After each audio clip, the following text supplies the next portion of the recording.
Greetings. This is part 62 of Moving On. Moving on to the chapter of 1 Samuel, starting at the first verse of God's chain and of events.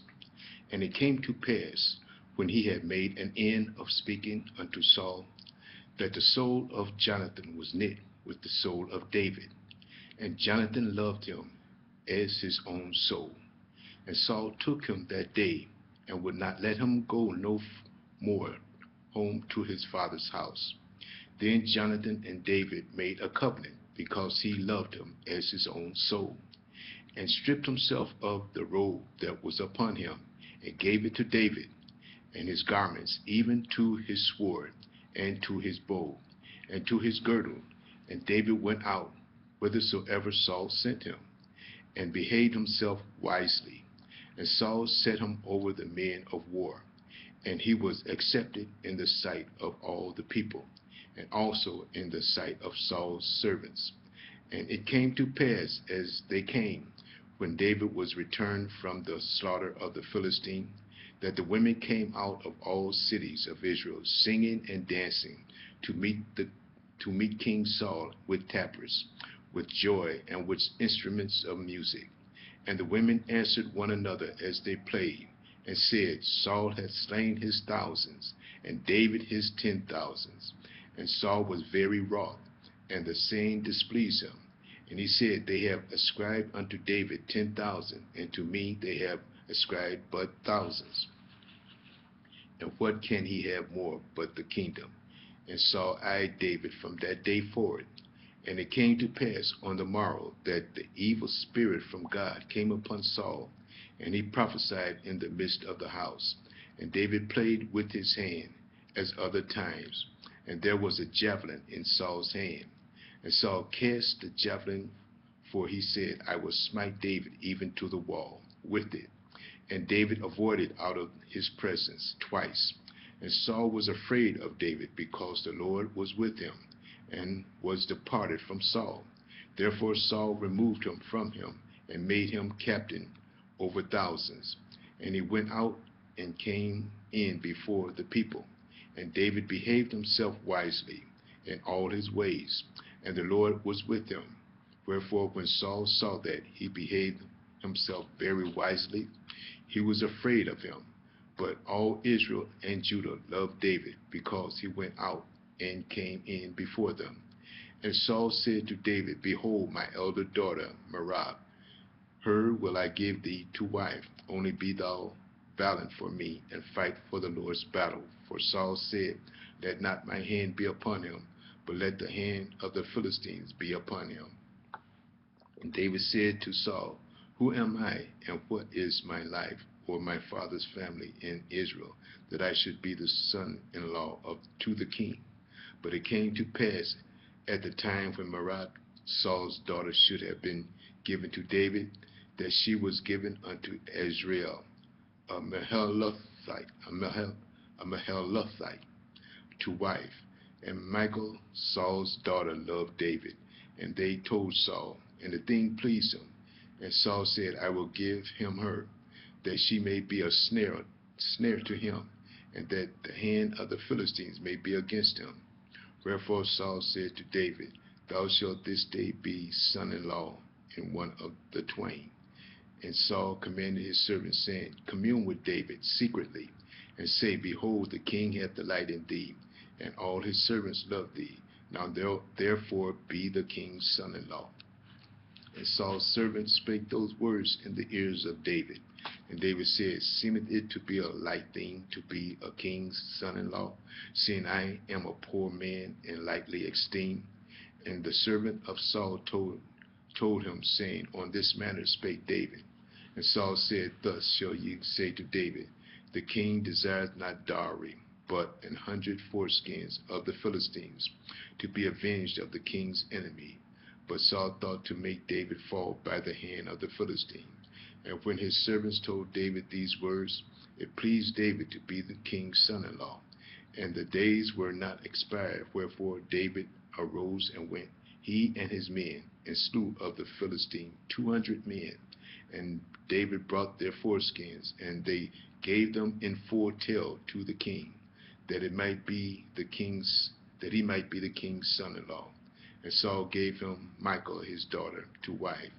And Saul knew that the Lord was with David, and that Michal Saul's daughter loved him. And Saul was yet the more afraid of David. And Saul became David's enemy. Continuing. Then the princes of the Philistines went forth, and it came to pass after they went forth that David behaved himself more wisely than all the servants of Saul, so that his name was much set by. Moving on to the 19th chapter of 1 Samuel, starting at the first verse. And Saul spake to Jonathan his son, and told all his servants that they should kill David. But Jonathan, Saul's son, delighted much in David. And Jonathan told David, saying, Saul my father seeketh to kill thee. Now therefore I pray thee, take heed to thyself until the morning, and abide in a secret place, and hide thyself. And I will go out and stand beside my father in the field where thou art, and I will commune with my father of thee, and what I say that I will tell thee. And Jonathan spake good of David unto Saul his father, and said unto him, Let not the king sin against his servant, against David, because he hath not sinned against thee, and because his works have been to theeward very good. For he did put his life in his hand, and slew the Philistine, and the Lord wrought a great salvation for all Israel. And thou sawest it, and did rejoice. Wherefore wilt thou then sin against innocent blood, to slay David without cause? And Saul hearkened unto the voice of Jonathan. And Saul sware, As the Lord liveth, he shall not be slain. And Jonathan called David, and Jonathan shewed him all those things. And Jonathan brought David to Saul, and he was in his presence as times past. And there was a war again, and David went out and fought with the Philistines, and slew them with a great slaughter. And they fled from him. And the evil spirit from the Lord was upon Saul, as he sat in the house with his javelin in his hand. And David played with his hand.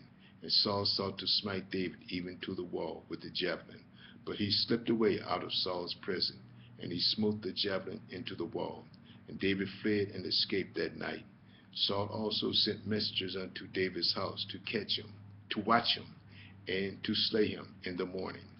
And Michal, David's wife, told him, saying, If thou save not thy life tonight, tomorrow thou shalt be slain. So Michal let David down through a window, and he went and fled and escaped. And Michal took an image and laid it in the bed, and put a pillow of goat's hair for his bolster, meaning a headrest, continuing, and covered it with a cloth. And when Saul sent messengers to take David, she said, He is sick. And Saul sent messengers again to see David, saying, Bring him up to me in the bed, that I may slay him. And when the messengers were come, and behold, there was an image in the bed, with a pillow of goat's hair for his bolster. And Saul said unto Michal, Why hast thou deceived me so, and went and sent my enemy, that he escaped? And Michal answered Saul, He said unto me, Let me go, why should I kill thee? So David fled and escaped, and came to Samuel to Ramah, and told him all that Saul had done to him. And he and Samuel went and dwelt at Naioth.